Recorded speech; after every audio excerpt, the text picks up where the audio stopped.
नमस्कार। जनजातीय जिला लाहौल स्पीति के मुख्यालय केलंग और लाहौल वाले हिस्से के लोगों के लिए आज बड़ा ऐतिहासिक दिन है, क्योंकि एक मल्टी स्पेशलिटी हेल्थ शिविर जो उनके लिए यहाँ लग रहा है। उनकी जांच जो है पीजीआई के सीनियर डॉक्टर, चंडीगढ़ के सीनियर डॉक्टर करेंगे और यहीं पे जो है उनके रोगों का निदान या परामर्श देने की आगे बात करेंगे।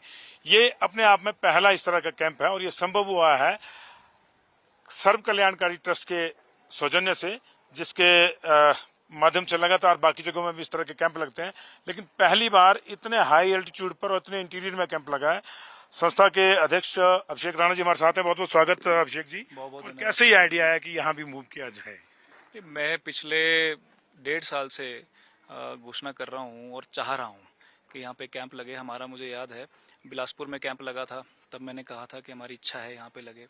उसके बाद ऊना में भी हमारा कैंप हुआ, हमीरपुर में भी हुआ और लास्ट हमारा कैंप इससे पहले जो 45वां कैंप था धर्मशाला में था, वहाँ पर भी हमने घोषणा की थी कि अगर हमें अवसर मिलेगा, मौका मिलेगा तो ज़रूर एक बार हम ट्राइबल एरिया में केलोंग में कैंप लगाना चाहते हैं।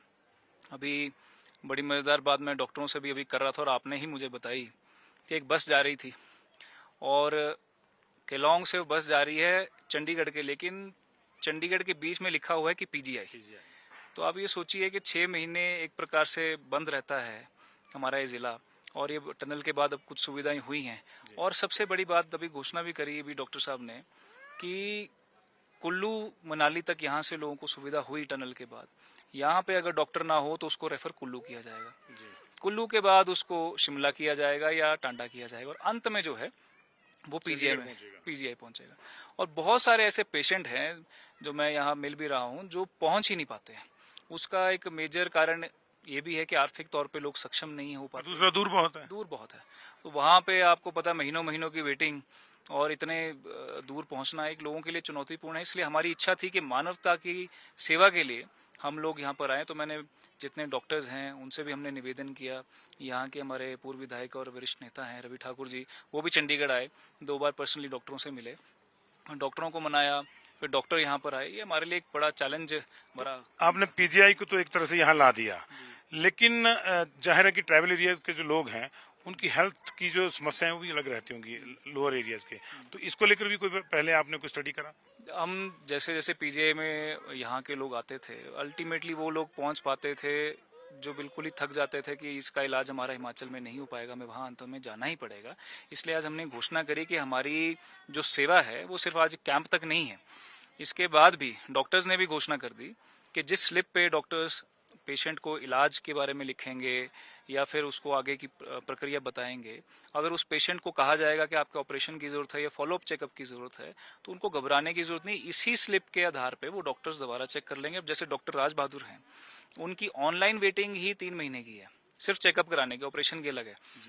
तो जो आज यहाँ पे चेकअप होगा और उसको लगेगा कि दोबारा जाने की आवश्यकता है तो उसे उसी दिन चेक कर लिया जाएगा। और बाकी डॉक्टर्स ने भी ये सहमति जताई कि हमारे पास कोई यहाँ से आएगा तो हम उसको चेक करेंगे। और पेशेंट तो अभी चले हैं, अभी आप देख रहे हैं कि 500 डॉक्टर्स कितने, स्पेशलिस्ट कितने? डॉक्टर्स 7 ओपीडीज लगी हैं। बड़ा एक कैंप लगा है जिसमें डॉक्टर राज बहादुर जिनका मैंने अभी जिक्र किया, ऑर्थो के हैं, उनके साथ डॉक्टर थामी हैं, मेडिकल सुपरिटेंडेंट हैं 32 मेडिकल कॉलेज के, एचओडी भी हैं, डर्माटोलॉजिस्ट, तो वो आए हैं। उनके साथ डॉक्टर जीतराम हैं, 32 मेडिकल कॉलेज के एचओडी हैं हार्ट के। उनके साथ प्रोफेसर और सीनियर डॉक्टर मीनाक्षी गायनेकोलॉजिस्ट हैं पीजीआई से। डॉक्टर नवीन सांख्यान जी हैं जो पीडियाट्रिशियन भी हैं और जो न्यूरो डिपार्टमेंट है बच्चों का उसके हेड भी हैं, वो यहाँ पर आए हैं। बाकी ईएनटी और आईज की टीम जो है वो पीजीआई से आई है, एचओडीज हैं उनकी टीम्स हैं। तो एक बड़ा एक मेगा कैंप हम कह सकते हैं। 7 ओपीडीज लगी हैं और लोगों को फायदा मिले, सुविधा मिले। इसके बाद हमने ये भी घोषणा करी है कि कोई भी ऐसा व्यक्ति लाहौल स्पीति का जिसे ऑपरेशन के लिए डॉक्टर बोल दे और वो आर्थिक तौर पे भी सक्षम ना हो, वो आज हमें संपर्क कर सकता है। उसका इलाज, उसका खर्चा भी हमारी संस्था उठाएगी। दवाइयों को लेकर एक बड़ी चिंता रहती है इस तरह के कैंप्स में, क्योंकि डॉक्टर्स आते हैं और नॉर्मली, क्योंकि देखिए आप तो पीजीआई के लाए हैं, लेकिन नॉर्मली होता क्या है कि बाहर प्राइवेट हॉस्पिटल के डॉक्टर्स आते हैं और दवाइयों का मसला जो कहीं और जुड़ जाता है। तो क्या दवाइयां भी आप दे रहे हैं? दवाइयाँ, आपने ठीक कहा कि दवाइयों नहीं और कई चीज़ों का मसला जो है जुड़ जाता है। हमारे साथ बहुत ऐसे मैं नाम नहीं लूँगा, प्राइवेट हॉस्पिटल्स हैं जो जुड़ना चाहते हैं, आते हैं, पर हम उन्हें मना करते हैं। इसका कारण मुख्य तौर पे सिर्फ यही है कि हम जो आखिरी पंक्ति में व्यक्ति खड़ा है उसके लिए कैंप लगाते हैं, और उसको कल को फॉलोअप के लिए जाना पड़े तो वो सरकारी हॉस्पिटल प्रेफर करता है। रही बात दवाइयों की, जो डॉक्टर्स कैंप में आते हैं हम उनसे एडवांस में ही जगह के बारे में बता के, स्थिति के बारे में बता के उनसे लिस्ट ले लेते हैं और उनसे पूछ लेते हैं कि कौन कौन सी दवाइयाँ लेकर आनी है। तो यहाँ पे तो आप जैसे देख सकते हैं कि डिस्ट्रिक्ट हॉस्पिटल यही है और दवाइयों के लिए भी दूर दूर तक साधन नहीं है। तो इस वक्त तो हम दवाइयाँ भी बहुत सारे, कम से कम 15-20 बॉक्सेस तो दवाइयों के ही हैं, 2 गाड़ियाँ भर के दवाइयाँ ही आई हैं। तो हम चाह रहे हैं कि 2-2 महीने की, 3-3 महीने की दवाइयाँ हम लोगों को देख सकें और उनका इलाज हो सके। What next? अभी इसके बाद और कैंप्स लगाने हम हमारी इच्छा तो यही है कि लगातार प्रदेश के हर एक कोने में, हर एक ज़िले में जहां ज़रूरत हो और जहां पे लोगों को लगे कि उन्हें इलाज की आवश्यकता है, वहां पर जाएं, उनका इलाज करें, मुफ्त में इलाज करें। उसके बाद भी अभी भी बहुत सारे ज़िले बचे हैं, हम चाहते हैं वहां पर भी जाएं, सेवा करें।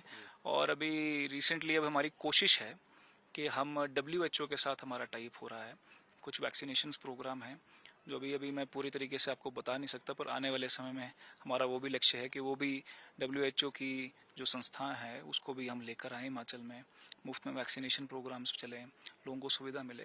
तो हमारी ट्रस्ट जो है, अब आप देख सकते हैं कि पिछले कुछ समय से जो मेडिकल सुविधा है उसके इर्द गिर्द काम कर रही है। उसका मुख्य कारण ये है कि हमने एक बार RTI निकलवाई थी कि कितने लोग, 70-75 लाख की आबादी हो गई है हमारे हिमाचल की, तो कितने लोग जो हैं वो बाहर इलाज के लिए जाते हैं या रेफर होते हैं। तो आप विश्वास मानिए कि सिर्फ PGI का जो आंकड़ा है वो 5 लाख के आसपास आंकड़ा रेफर केसेस का है हर साल का? हर साल का। और हैरानी करने वाली बात यही है तो वो हैं जो PGI के जा रहे हैं। 32 मेडिकल कॉलेज के अलावा आप जो हमारे एक सर्विसमैन हैं उनके ECH के थ्रू 40s में, मैक्स में लुधियाना, पंजाब और कई जगह पर वो अलग फिगर है। तो आप सोचिए कि हमारे प्रदेश में कोई भी सरकार हो, मैं किसी सरकार की बात नहीं कर रहा हूँ, सभी कलेक्टिव जिम्मेवारी है। तो कलेक्टिव जिम्मेवारी में हमें सोचना चाहिए कि अगर 70 लाख की आबादी में लाखों लोग जो हैं वो इलाज के लिए, चेकअप के लिए बाहर जा रहे हैं, तो हमारे लिए एक बड़ा चिंता का विषय है। तो हम चाहे गिलहरी की तरह ही सही एक थोड़ा छोटा योगदान करने का प्रयास कर रहे हैं और देख रहे हैं कि मानवता की सेवा हो सके। अभिषेक जी, हमसे बातचीत करने के लिए धन्यवाद। तो अभिषेक जी ने साफ कहा अपनी बातचीत में कि अभी तो मुट्ठी भर आसमान नापा है, अभी बहुत बड़ी उड़ान बाकी है। और खासतौर से इस कैंप के बारे में उन्होंने कहा कि जो पर्ची यहाँ बनेगी वो PGI में वैसी डील होगी, दवाइयाँ यहाँ से निःशुल्क मिलेंगी। और बड़ी बात यह कि अगर डॉक्टर इस कैंप में कह देते हैं कि किसी को ऑपरेशन की जरूरत है और वो आर्थिक रूप से सक्षम नहीं है, तो सर्व कल्याणकारी ट्रस्ट जो है उसके ऑपरेशन का भी खर्चा वहन करेगा। कैमरामैन मोनू कुमार के साथ संजीव शर्मा, पंजाब केसरी टीवी, केलंग, हिमाचल प्रदेश।